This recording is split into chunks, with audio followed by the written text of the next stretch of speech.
बिस्मिल्लाहिर्रहमानिर्रहीम, अस्सलाम वालेकुम। मैं हूं ईसा नकवी। आज दिन है जुमेरात का, तारीख है 25 मई। इस वीडियो में बात करेंगे उस पहेली के बारे में जो पाकिस्तान तहरीक इंसाफ के साबका सेक्रेटरी जनरल असद उमर साहब की प्रेस कॉन्फ्रेंस में मौजूद थी। ये बड़ी दिलचस्प पहेली है और इमरान खान साहब, चेयरमैन तहरीक इंसाफ, उन्होंने आज ये पहेली बूझनी है। अगले 24 घंटों में उस पहेली को बूझ देंगे और पाकिस्तान के सियासी मंजरनामे पर जो बहुत सारे मुअम्मे इस वक्त मौजूद हैं, बहुत सारे सवालात मौजूद हैं, उनमें से कम इस अहम तरीन सवाल का जवाब ज़रूर मिल जाएगा कि ये जो सब कुछ हो रहा है इसमें इमरान खान साहब किस हद तक इन्वॉल्व्ड हैं। क्या पाकिस्तान तहरीक इंसाफ के जो लीडर्स बाहर आ रहे हैं, कोई किनारा कशी इख्तियार कर रहा है, सियासत ही छोड़ रहा है, जो लाताल्लुकी का ऐलान कर रहे हैं पाकिस्तान तहरीक इंसाफ से, इस सारे मामले में, इस सारे अमल में क्या इमरान खान साहब किसी हद तक शरीक हैं? ये बहुत ही अहम मामला है। दो अजीबोगरीब किस्म के दावतनामे हैं, उसके बारे में मैं आपको बताऊंगा और ये दावतनामे पाकिस्तान तहरीक इंसाफ की तरफ से दिए गए।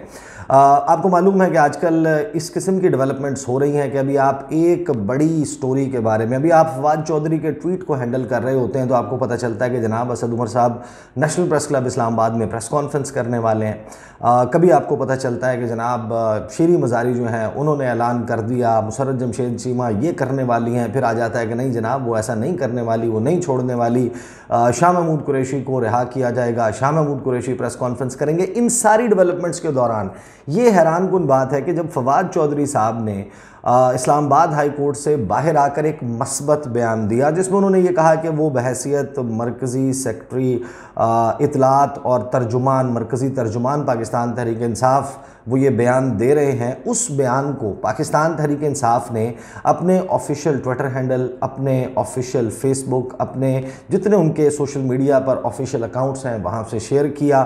जो उनका ऑफिशियल यूट्यूब चैनल है उसके ऊपर मुख्तलिफ टीवी चैनल्स ने जो उस प्रेस कॉन्फ्रेंस को लाइव दिखाया था, उस लाइव प्रेस कॉन्फ्रेंस की जो फुटेज है उसको डाउनलोड करके अपने चैनल से उसको अपलोड किया गया। इसी तरीके से जो फवाद चौधरी साहब हैं उनके इस तमाम सारे मामले में मंजर आम से गायब हो जाने के बाद भी हमने देखा कि जो उनके कुछ ट्वीट्स थे वो तहरीक इंसाफ के जो ऑफिशियल व्हाट्सएप ग्रुप्स बने हुए हैं इंफॉर्मेशन शेयर करने के लिए जर्नलिस्ट के साथ, उसमें उनका मतन जो है वो जारी किया गया, उसके स्क्रीनशॉट्स जारी किए गए एडमिन्स की तरफ से।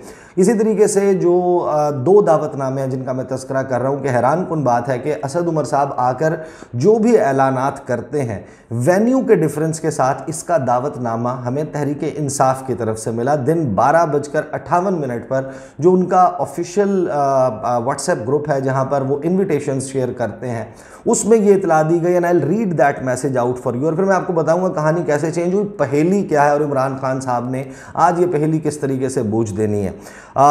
जो दावतनामा आया, अहम इतला, मरकज़ी सेक्रेटरी जनरल पाकिस्तान तहरीक इंसाफ असद उमर आज शाम 5 बजे अडयाला जेल के बाहर मीडिया से निहायत अहम और खुसूसी गुफ्तगू करेंगे।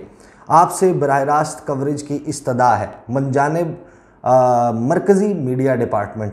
अच्छा, इसी तरीके से एक दावतनामा जो है वो शाह महमूद कुरैशी साहब के हवाले से भी आया था। शाह महमूद कुरैशी साहब ने बाहर निकल कर जो गुफ्तगू की शायद वो गुफ्तगू अप टू द मार्क नहीं थी, लिहाजा उनको दोबारा गिरफ्तार कर लिया गया। शाह महमूद कुरैशी जो हैं वो अभी तक गिरफ्तार हैं। असद उमर साहब के हवाले से ये दावतनामा अब तहरीक इंसाफ ने शेयर किया। असद उमर साहब ने हैरानकुन तौर पर एक और वो किस्म बन गए पाकिस्तान तहरीक इंसाफ को हालिया दिनों में छोड़ने वालों की, जिन्होंने बिल्कुल मुख्तलिफ बात की। यानी कि हमारे सामने ये अक़साम मौजूद थी कि 9 मई के वाक़यात की मज़म्मत करता हूँ लेकिन मेरे सर पर बंदूक रख दो, गोली मार दो, इमरान खान को नहीं छोड़ूंगा, पाकिस्तान तहरीक इंसाफ नहीं छोड़ूंगा, तहरीक इंसाफ उस दिन छोड़ूंगा जिस दिन इमरान खान तहरीक इंसाफ छोड़े गए। ये थे अली जैदी साहब, उनका हाउस अरेस्ट तब्दील हो गया, वो जैकबाबाद जेल भेज दिए गए, किसी को सखर जेल भेज दिया गया। इसी तरीके से फवाद चौधरी, अब उनका मामला ज़ाहिर है कि डिफरेंट हो गया। शीरी मज़ारी साहिबा वो टाइप हैं उनमें से जिन्होंने लिखी हुई एक स्टेटमेंट पढ़ी, ना एक लफ्ज़ इधर ना एक लफ्ज़ उधर, वो स्टेटमेंट पढ़ी और उसके बाद से उन्होंने कहा कि जनाब मैं सियासत से किनारा कशी इख्तियार कर रही हूँ, मैंने टाइम देना है, मैंने वक्त देना है अपने बच्चों को, ख़ुद को, और इस हवाले से वो जाहिर है कि उसके ऊपर बहुत सारे लोग बात कर चुके। एक वो किस्म सामने आए, फिर एक फ़याज़ुल हसन चौहान साहब सामने आए जिन्होंने पाकिस्तान तहरीक इंसाफ की तरफ अपनी तोपों का रुख किया और उन्होंने हमले शुरू कर दिए। 15 मई तक जब उन्होंने नारा लगाकर इमरान खान का गिरफ्तारी दी थी उस वक्त तक उन्होंने ये बातें नहीं की, लेकिन जब उन्होंने प्रेस कॉन्फ्रेंस की नेशनल प्रेस क्लब में, जहां पर उसी कुर्सी के ऊपर बैठकर असद उमर साहब ने प्रेस कॉन्फ्रेंस की अब से चंद घंटे पहले। वहां पर बैठकर जो फयाजुल हसन चौहान है उन्होंने संगीन इल्ज़ामात लगाए, मनसूबाबंदी का कहा, फ़ौज के ख़िलाफ़ उकसाने का कहा। ये सब कुछ चलता रहा, लेकिन 15 मई तक उन्होंने इसके ऊपर लबकुशाई नहीं की थी। उन्होंने ये भी कहा कि प्रैक्टिस हुई 1 मई को जो कोर कमांडर हाउस है या GHQ है इसके ऊपर हमले की, कि वहाँ तक लेकर जाना है, कैसे जाना है। बहरहाल वो भी आपके इल्म में। अब असद उमर साहब पर आ जाते हैं। असद उमर साहब ने प्रेस कॉन्फ्रेंस की, बहुत सारे लोगों ने उसके अपने एंगल्स जो हैं वो निकाले। मैं उसके ऊपर एक वीडियो ऑलरेडी कर चुका हूँ, लेकिन जब आप बगौर असद उमर साहब की इस प्रेस कॉन्फ्रेंस को सुनते हैं तो आपको पता चलता है कि उसमें कुछ पहेलियां मौजूद हैं। असद उमर साहब जो हैं वो ना तो तहरीक इंसाफ से लाताल्लुकी का ऐलान करते हैं, ना तहरीक इंसाफ छोड़ने का ऐलान करते हैं, ना वो इस किस्म का कोई ऐलान करते हैं कि जिससे आपको लगे कि वो इमरान खान साहब पर तनकीद कर रहे हैं या पाकिस्तान तहरीक इंसाफ को मूरद इल्ज़ाम ठहरा रहे हैं।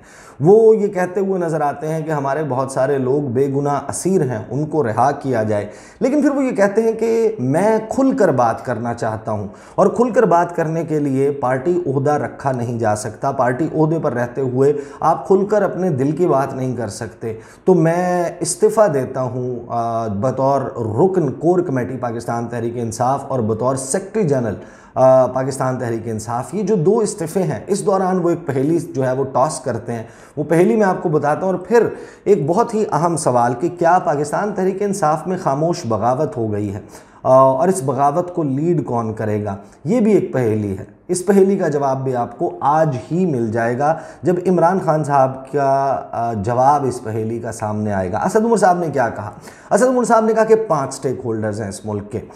स्टेक होल्डर नंबर 1 उन्होंने करार दिया अदलिया को, और अदलिया के हवाले से कहा कि अदलिया तकसीम का शिकार है। जजेस फैसला देते हैं, उन फैसलों को कोई तस्लीम नहीं करता, आइन और कानून के मुताबिक मामलात नहीं चल रहे, अदलिया जो है उसके ऊपर एक बुरा वक्त नज़र आता है।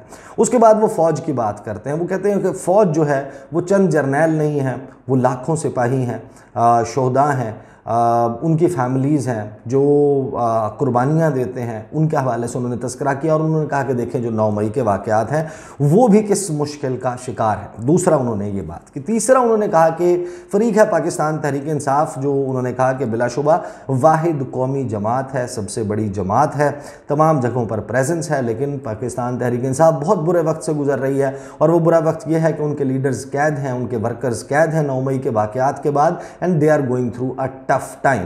उसके बाद जो है वो कहते हैं कि अगर PDM की बात की जाए तो PDM बड़ी सख्त मुश्किल में है। अगर इस वक्त फ्री एंड फेयर इलेक्शन हो जाए या चंद माह के बाद हो जाए तो PDM जो है वो सूबा बलूचिस्तान और सूबा सिंध में हुकूमत बनाएगी और एक तगड़ी अपोजिशन बनेगी वफाक में। बाकी जो तमाम नेशनल असम्बली में जो गवर्नमेंट में मरकज़ी हुकूमत है वो पाकिस्तान तहरीक इंसाफ बनाएगी। सूबा पंजाब और सूबा खैबर पख्तूनख्वा भी पाकिस्तान तहरीक इंसाफ के पास होगा। अब ये उन्होंने रख दिया जनाब तीसरा स्टेक होल्डर। चौथा स्टेक होल्डर उन्होंने कहा कि जो चौथा स्टेक होल्डर है वो PDM है, PDM का कहा। और 5वां स्टेक होल्डर उन्होंने कहा कि अवाम। तो अवाम जो है वो इस वक्त महंगाई में पिसे हुए हैं, गुर्बत की चक्की में अपना खून पसीना बहा रहे हैं, हालात उनके कंट्रोल में नहीं हैं। इसके बाद वो करते हैं असल बात जो कि पहेली है। वो कहते हैं कि अच्छी चीज़ क्या हो रही है। अच्छी चीज़ के हवाले से वो कहते हैं कि रियासत क्या कह रही है। थोड़ा सा गले का मसला है, मैंने कहा मैं पानी पी लूँ, इतना तो आप बर्दाश्त कर सकते हैं। यहाँ पर बड़ी इंपॉर्टेंट बात है। असद उमर साहब जो है वो ये कहते हैं कि जनाब अच्छी चीज़ क्या हो रही है, रियासत क्या कह रही है इस वक्त। चीफ जस्टिस बार बार कह रहे हैं सियासी मसाइल का हल सियासी डायलॉग के ज़रिए किया जाए। फिर कहते हैं कि वो अदलिया कह रही है कि रास्ता निकालें, ये सियासतदान का काम होता है। इस वक्त तमाम सियासतदान बशमूल तहरीक इंसाफ उनकी जिम्मेदारी बनती है कि वो इसको पूरा करें। उसके बाद असद उमर साहब कहते हैं कि रियासत का दूसरा अहम सतून फ़ौज। कोर कमांडर्स कॉन्फ्रेंस में ये कहा गया कि सियासी मसाइल का हल सियासी डायलॉग के ज़रिए किया जाए। कौमी सलामती कमेटी के एलामिये में लिखा गया कि सियासी डायलॉग के ज़रिए हल निकाला जाए। पाकिस्तान के दोस्त ममालिक भी डायलॉग का कह रहे हैं, सबको फिक्र है। आपको याद है कि 9 मई के बाद मैंने बहुत सारी वीडियोस की इस हवाले से, कोर कमांडर्स कॉन्फ्रेंस के एलामिये पे भी की, कौमी सलामती कमेटी के एलामिये पे भी की, और मैंने कहा कि ये जो लास्ट पैराग्राफ है ना, ये सबसे इम्पॉर्टेंट है।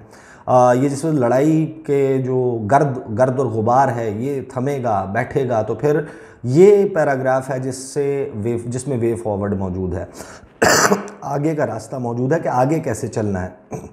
इसमें असद उमर साहब जो हैं वो आगे कहते हैं कि जब ये सब कह रहे हैं कि मुज़ाकरात होने चाहिए, तो ये वक्त है कि टाइम ज़ाया किए बगैर बैठ कर मुज़ाकरात के ज़रिए इसका हल निकाला जाए। फिर वो कहते हैं कि मैं क़यादत की ज़िम्मेदारियाँ नहीं निभा सकता, खुलकर बात करना चाहता हूँ, ओहदे पर बैठकर इनफरादी राय नहीं दी जा सकती। असद उमर साहब की पहेली ये है कि असद उमर साहब ही वो शख्स हैं जो अब लीड करेंगे, बगावत करेंगे। ये बगावत है या इसको अप्रूवल है इमरान खान साहब का, क्योंकि इमरान खान साहब ने एक बड़ा दिलचस्प ऐलान किया। इमरान खान साहब ने कहा है कि मुज़ाकरात के लिए मैं कमेटी कायम करने जा रहा हूँ। ऐलान किया कि कमेटी का ऐलान आज करूँगा। कमेटी यानी आज, उन्होंने कल कहा था, आज के मुतल्लिक कहा था, कमेटी को बस ये 2 चीज़ें बता दें और समझा दें कि क्या मेरे बग़ैर पाकिस्तान बेहतर हो जाएगा और अक्टूबर में इलेक्शन कराने में पाकिस्तान का क्या फ़ायदा है। ये 2 बातें कमेटी को समझा दें तो मैं पीछे हट जाता हूँ। ये है ऑफ़र इमरान खान साहब की। अब इसमें बहुत इंटरेस्टिंग बात यह है कि जो कमेटी का ऐलान करना है इस वक्त अगर देखा जाए फ्रैंकली, जो पाकिस्तान तहरीक इंसाफ में मौजूद हैं, अभी तो बहुत सारे लोग गिरफ़्तार हैं ना, शाह महमूद कुरैशी गिरफ़्तार हैं, जो इस स्टेचर के लोग हैं। आप याद करें जो मुज़ाकराती कमेटी बनाई थी उनमें कौन लोग मौजूद थे? उनमें फवाद चौधरी मौजूद थे। वो तो कह रहे हैं कि मैंने ब्रेक ले लिया सियासत से। उनकी इससे पहले वाली मुज़ाकराती कमेटी में शाह महमूद कुरैशी मौजूद थे जो इस वक्त पाबंद सलासिल हैं, वो जेल में मौजूद हैं। उसके बाद है सेनेटर बैरिस्टर अली ज़फ़र। अब अली ज़फ़र साहब जो हैं वो आज़ाद हैं, वो मौजूद हैं। अब इमरान खान साहब ने अपनी एक मुज़ाकराती कमेटी का ऐलान करना है। इस मुज़ाकराती कमेटी ने बैठकर वो जो आखिरी पैराग्राफ है कोर कमांडर्स कॉन्फ्रेंस के एलामिये का और कौमी सलामती कमेटी के एलामिये का, उसके मुताबिक बातचीत करनी है और अब उनको बताना है कि क्या इमरान खान साहब के बगैर पाकिस्तान बेहतर हो जाएगा, अक्टूबर में इलेक्शन कराने का क्या फ़ायदा होगा। तो खान साहब कहते हैं कि मैं पीछे हटने के लिए तैयार हूँ, मैं पीछे हट जाऊँगा। तो क्या अब वाकई एक ऐसी सूरत हाल बन रही है कि एक बोर्ड तश्कील पाएगा, एक कमेटी बनेगी पाकिस्तान तहरीक इंसाफ के मामलात चलाने को, ये लोग जाएंगे, जाकर मुज़ाकरात करेंगे और मुज़ाकरात के नतीजे में कोई कंसेंसस हो जाएगा, नेशनल कंसेंसस, कौमी इत्तफ़ाक़ राय। उस कौमी इत्तफ़ाक़ राय के मुताबिक इमरान खान साहब बाहर बैठेंगे, अपनी तहरीक इंसाफ को ये अप्रूवल देंगे, खान साहब शायद इलेक्शन नहीं लड़ेंगे। ये वो सवालात हैं जो हर शख्स के जहन में मौजूद हैं। और अगर पाकिस्तान तहरीक इंसाफ के पास कोई ऐसे लीडर्स जिनका स्टेचर है, जो अभी छोड़ के नहीं गए पार्टी और आज़ाद भी हैं, उनमें शायद सबसे नुमाया नाम जो है वो असद उमर साहब का है। शीरी मज़ारी साहब जो हैं वो भी सियासत तर्क कर गई हैं, छोड़ गई हैं, सियासत छोड़ने का ऐलान किया है। इमरान खान साहब कहते हैं कि वो रंजीदा हैं। जो आमिर कियानी साहब हैं उन्होंने भी ना सिर्फ पाकिस्तान तहरीक इंसाफ से किनारा कशी किया बल्कि सियासत से भी लाताल्लुक़ हो गए हैं, वो सियासत छोड़ चुके हैं। अब इमरान खान साहब ने पहली ये बूझनी है कि वो जब कमेटी के नाम अनाउंस करेंगे उससे अंदाज़ा होगा कि असद उमर साहब जो हैं उनकी पार्टी में क्या जगह है, कहाँ पर वो मौजूद हैं, क्योंकि उन्होंने अलहदगी नहीं इख्तियार की। और एक ऐसे वक्त में जब तहरीक इंसाफ शदीद तरीन मुश्किल में है, तहरीक इंसाफ ऐसा तो कोई फ़ैसला नहीं करने लगी कि वो किसी भी शख्स को जो है वो कहेंगे हम उसको निकाल रहे हैं पार्टी से, या उसको कोई शो कॉज नोटिस जारी करें। और वो भी असद उमर जैसे बंदे को जिनका पार्टी में ऑब्वियसली एक बड़ी स्टैंडिंग है with in the party. In the mean time कुछ तकर्रियाँ जो हैं वो पाकिस्तान तहरीक इंसाफ में हुई हैं और वो तकर्रियाँ भी बड़ी दिलचस्प हैं। कुछ लोगों को जो है वो अहम ज़िम्मेदारियाँ दी गई हैं, जिसमें फ़ारूक हबीब साहब शामिल हैं, जिनको मैं आपको बता देता हूँ 3-4 जो है वो चीज़ें हुई हैं जो रद्द बदल हुआ है। मेरे पास यहाँ पर मेरा ख्याल है कि लोड नहीं हो रहा, मैं आपको जो है वो जी ये आ गया दस्तखत हैं उसके ऊपर additional secretary general Umar Ayub sahab के। फ़ारूक हबीब साहब जो हैं उनको चेयरमैन इमरान खान की मंजूरी से सदर मगरबी पंजाब तहरीक इंसाफ मुकर्रर कर दिया गया है। और पुराने ओहदे समेत जो सेक्रेटरी इतलात का ओहदा था उस समेत नए ओहदे के लिए भी जो है वो फ़राइज़ सर अंजाम देंगे। इसी तरीके से सदाकत अली अब्बासी जिन्होंने कहा था कि मैं पोठोहार का बेटा हूँ, पहाड़ का बेटा हूँ, मैं नहीं छोड़ूंगा, जितने मर्ज़ी मजालिम करने हैं कर लो, मैं तहरीक इंसाफ नहीं छोड़ूंगा। उनको जो है वो शुमाली पंजाब के लिए सदर मुकर्रर कर दिया गया है। चंद मज़ीद जो है वो ज़िम्मेदारियाँ पाकिस्तान तहरीक इंसाफ में मुख्तलिफ़ लोगों को दी गई हैं। अब इंतज़ार करना चाहिए अगले चंद घंटों में, यानी कि आज ही इमरान खान साहब इस पहेली का क्या जवाब देते हैं। उससे ये मुअम्मा हल हो जाएगा कि जो मुज़ाकरात की तरफ जा रहे हैं मामलात, लग रहा है अब के मामलात जा रहे हैं, क्योंकि सिर्फ असद उमर बात नहीं कर रहे, इमरान खान साहब खुद बात कर रहे हैं। तो उसमें फिर प्लेस क्या बनती है किसकी, और कमेटी जो फॉर्म होती है क्या वो वही कमेटी होगी जो फिर आगे तहरीक इंसाफ का भी इंतज़ाम व इंसराम संभालेगी, उनकी जो है वो मामलात भी चलाएगी। It's a matter of a few hours now. इंशाल्लाह अगली वीडियो में मुलाकात होगी। मुझे इजाज़त दीजिए। अल्लाह हाफ़िज़।